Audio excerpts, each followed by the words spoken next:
अस्सलाम वालेकुम नाजरीन। इस वक्त मैं पेरिस के वस्त के इलाके में खड़ा हूँ। इसे सान मिशेल कहा जाता है। मेरे पीछे आपको एक इमारत नज़र आ रही है, चर्च। इसे सान शैपल कहते हैं। अंग्रेज़ी में सेंट चैपल कहा जाएगा। इसे उर्फ़ आम में मुक़द्दस महल भी कहा जाता है। इसे मुक़द्दस महल किस वजह से कहा जाता है, आज हम अंदर जाकर इस पर बात करते हैं।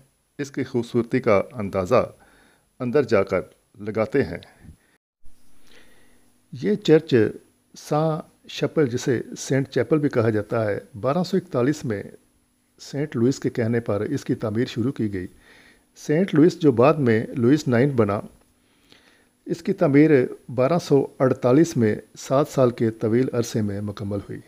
इसे शहर के जजीरे के मरकज़ में तामीर किया गया। ये पेरिस की कोर्ट्स यानी अदालतों के अहाते में वाक़या है। इसे 2 मंजिला तामीर किया गया। इस वक्त ये बैक वक्त मजहबी और सियासी अहमियत रखता था। ये शाही इक़्तिदार की नशिस्त भी था। ये पेरिस में सबसे ज़्यादा शानदार यादगारों में से एक है। इसे देखने के लिए हर वक्त बाहर 200 से 250 सियाहों की लाइन लगी रहती है। नोटे डैम चर्च इससे तकरीबन 300 मीटर के फासले पर वाक़या है। चर्च के अंदर दाखिल होते ही हज़रत मरियम का मुजस्समा हमारा इस्तकबाल करता है। जब हम इस ग्राउंड फ्लोर पर अंदर दाखिल होते हैं तो गोथिक तर्ज़ तमीर, जो कि फ्रांसीसियों का ही खासा है, उसका नज़ारा हमें देखने को मिलता है। आप देख सकते हैं छत कितनी खूबसूरत बनाई गई है। इस हाल के बिल्कुल आखिर में सेंट लुइस का मुजस्समा नज़र आ रहा है। इसके छोटे छोटे सतून बड़े खूबसूरत बनाए गए हैं। छतों पर नक्शो नगार बड़ा प्यारा किया गया है। ये कुछ बाक़ियात पड़ी हुई हैं। इनकलाब फ़्रांस के दौरान इसे कुछ नुकसान पहुंचा था, कुछ चीज़ें इसकी गिर गई थी। उनको उस वक़्त उठाकर इन्होंने कुछ चीज़ों को नीचे फ़र्श पर नुमाइश के लिए अभी तक रखा हुआ है। नाज़रीन, ये चर्च जो है ये मुक़द्दस महल भी कहलाता है, चूँकि यहाँ पर बादशाह की नशिस्त भी हुआ करती थी और साथ साथ में वो जो ख़ास उमरा होते थे उनकी इबादत गाह भी थी, इसलिए इसे मुक़द्दस महल कहा जाता है। नाज़रीन, मुक़द्दस महल कुछ इस लिए भी कहा जाता है कि 1401 में जब कुस्तुनतुनिया का मुहासरा किया गया तो उस वक़्त वहाँ से बादशाहों ने जो कुछ महल से मिला उनमें से एक सलीब का टुकड़ा था और हज़रत ईसा का सर का ताज था, जिसे कांटों का ताज कहा जाता था, वो भी उन्हें वहाँ से मिला और कब्ज़े में ले लिया गया। ये ताज जो है ये कुछ रूमी जनरल्स ने हज़रत ईसा को उस दौर में तोहफ़तन ये ताज दिया था। नाज़रीन, इस ताज को और इस सलीब जो थी इसको फ़्रांस के सेंट लुइस ने 1239 में बहुत ज़्यादा रकम देकर, जितनी इस चर्च पर रकम सर्फ की गई थी उससे ज़्यादा रकम देकर ये ख़रीद लिए और इसे एक जुलूस की शक्ल में रोम से पेरिस लाया गया और रास्ते में लोगों को जगह जगह इन मुक़द्दस अमानतों की ज़ियारत करवाई गई। इन्हें लाकर इस चर्च के अंदर रखा गया। कुछ अर्सा ये चीज़ें यहाँ पर पड़ी रहीं। उसके बाद इन्हें नोटे डैम चर्च में मुंतकिल कर दिया गया। उसके बाद फिर कुछ अर्सा ये नेशनल लाइब्रेरी में भी चीज़ें पड़ी रहीं, लेकिन उसके बाद अभी तक कुछ ख़ास पता नहीं कि वो किस जगह पर मौजूद हैं। नाज़रीन, आप इसका तर्ज़ तमीर देखें, कितना खूबसूरत लगता है इस चर्च का। ये सामने जो मुजस्समा नज़र आ रहा है सेंट लुइस का है, यानी बादशाह जो लुइस 9 जिसे कहते हैं, ये उसका मुजस्समा नज़र आता है। ये ग्राउंड फ्लोर पर ही ये साथ में एक इन्होंने दुकान बनाई हुई है जिसे सुवेनियर शॉप कहते हैं। यहाँ से मुख्तलिफ़ किस्म के सुवेनियर वगैरह मिल जाते हैं। अब हम चलते हैं इसके दूसरे फ्लोर पर और देखते हैं कि जो सबसे खूबसूरत फ्लोर है उसे जाकर ऊपर जाकर देखते हैं। जब हम इसकी दूसरी मंजिल पर आते हैं तो हमें एक सहर अंगेज़ मंज़र देखने को मिलता है। दूसरी मंजिल पर यह चर्च चारों तरफ इसके शीशे लगे हुए हैं, रंगीन शीशे हैं।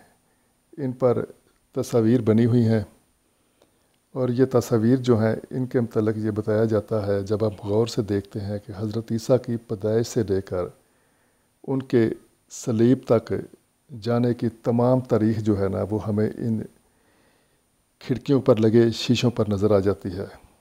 ہم بڑے آرام سے ایک سائٹ سے شروع ہو کر دوسری تک وہ پوری تاریخ ہم پڑھ سکتے ہیں۔ انقلاب فرانس میں جب اس چرچ کو نقصان پہنچا تو اس کے یہ اوپر والا جو فلور ہے، دوسری منزل جو ہے، یہ بالکل محفوظ رہی۔ یہ شیشے جو ہے بالکل محفوظ رہے تھے۔ نیچے انہوں نے مرمت کر کے 1846 میں اس کی دوبارہ مرمت اور تزئین و آرائش پھر سے کی گئی تھی۔ یہ دیواروں پر جو مجسمے آپ کو نظر آ رہے ہیں، یہ ان کے سینٹس کے ہیں۔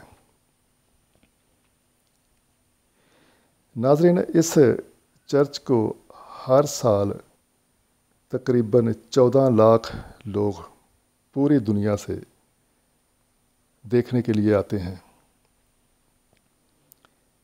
میں جتنی دفعہ بھی آیا ہوں، میں دیکھتا ہوں کہ اس کا حال ہمیشہ لوگوں سے بھرا ہی رہتا ہے۔ آتے ہی لوگ اپنے کیمرے نکال لیتے ہیں، اپنے ٹیلی فونز نکال لیتے ہیں۔ ان کو یہ منظر ہی اتنا خوبصورت لگتا ہے ان کھڑکیوں کا، کوئی فوراً تصاویر بنانی شروع کر دیتے ہیں۔ کچھ لوگ ہاتھ میں کاغذات پکڑے ہوتے ہیں جن پر پوری ہسٹری لکھی ہوتی ہے، وہ کھڑے ہو کر ساری تاریخ پڑھتے ہیں اور تصاویر کو دیکھتے رہتے ہیں۔ ناظرین، یہ گوتھک طرز تعمیر کا ایک خوبصورت نمونہ ہے۔ یہ سامنے آپ کو جو ایک تخت سا نظر آ رہا ہے پڑا ہوا، یہ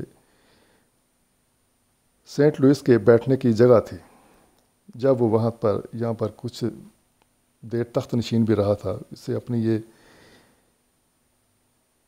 اسے سینٹ بھی کہا جاتا تھا، اور اس ساتھ میں وہ چونکہ بعد میں بادشاہ بن گیا، سینٹ لوئس 9 کے نام سے وہ مشہور رہا۔